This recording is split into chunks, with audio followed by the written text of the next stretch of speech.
House Judiciary Committee. So, Congressman, welcome. Nice to have you back. Thank you, Brooke. Nice to be with you.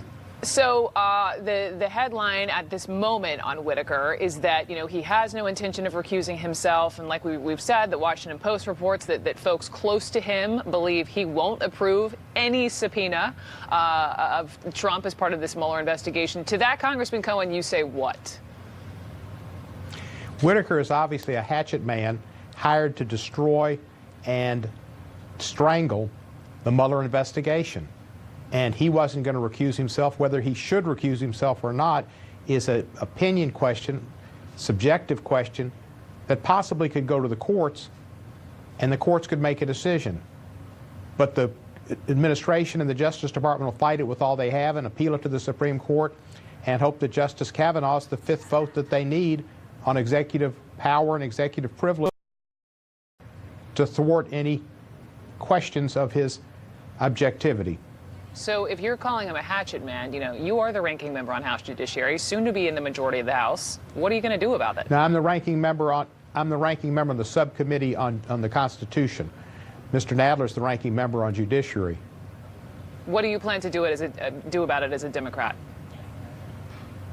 Well, at the present time, we've written letters to Mr. Whitaker to preserve all records and correspondence, and we've written letters to Mr. Goodlatte asking for hearings. Writing letters to Mr. Goodlatte asking for hearings, we might as well be writing to Santa Claus and asking him for a Lexus or a Tesla or whatever. It's just not going to happen. And I don't think Mr. Whitaker will respond either. But we're doing what you should do and what you would expect reasonable elected officials and appointed officials to respond to. Other than that, we can prepare for when we go into the majority in January 3. And there are legal avenues that can be pursued where members of Congress can take action to question his not making a recusal, and also to question his appointment, whether or not it's a vacancy or not, whether it was a voluntary vacancy or whether he was fired, and whether or not he had to be approved by the Senate at some time, or whether it's a recess appointment. I think the committee's looking at all those things. Beyond that, I'm going to go to the protest today in Memphis. There's one today, and there's one on Saturday. I hope to be able to go to too, and let people know that we're listening, we hear them, and we share their concern that our democracy is under attack, and that this is an open and notorious and brutal assault on our democracy and on transparency and on justice. Forgive me, of course, Jerry Nadler, I was just reading a statement yesterday, and he feels as forceful as you do, Congressman, but we've heard from Senator Lindsey Graham, and I know it was last year, it was last summer, when he had warned that there would be, quote, holy hell to pay if Jeff Sessions was fired. What's the hell from Republicans right now? Well, hell is having to be quiet when they see justice being trampled upon and injustice being encouraged. I don't see anybody rising up to do anything. I mean, I think I heard Senator Collins say something. The Republicans are all, well, there's a few of them. There's a handful that are pretty good on talk.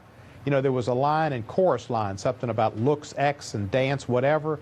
In this case, I think of the Republicans, they're talk 10 and votes and action 1, if that. And we've gotten very little out of them, whether it's whoever it's been. Somebody over there needs to stand up, but I doubt they can find enough votes to go with the Democrats to do anything. We've got a bill to protect Mr. Mueller.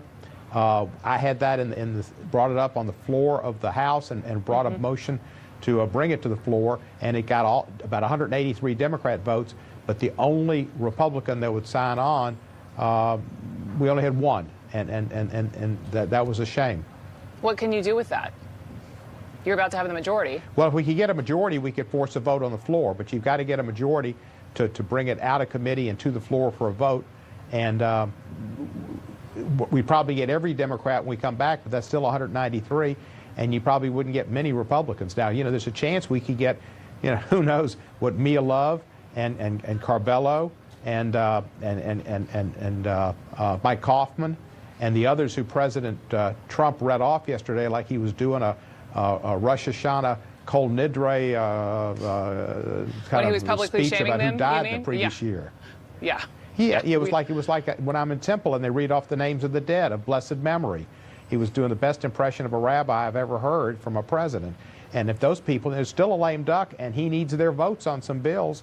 And if I were one of them, I'd be like Ryan Costello, who showed his anger, and he sent or it's not his anger, but his revulsion at it, and he sent out a tweet. Ryan Costello's a real good Republican who resigned or retired rather than run for re-election because of the redistricting, and he didn't like what Trump was doing. And Ryan's a great guy, and he's the kind of Republican you need. But he found it so abhorrent that he was singling out Republicans who got beat because of Trump, and him saying they lost because they didn't love him, and talking about him like, sayonara, I don't care about you because you didn't love me. I mean, it was a strange show yesterday. It was a very bizarre show. And, you know, it's like the president needs a vacation. Well, he's got a few more years, and then maybe your party can. Well, we'll see what happens in 2020. And, maybe your party can send him off on a longer vacation, but that's going to be up to America, and we'll see what happens in 2020. In the meantime, Congressman Cohen, thank you so much for swinging by. It's nice to see you.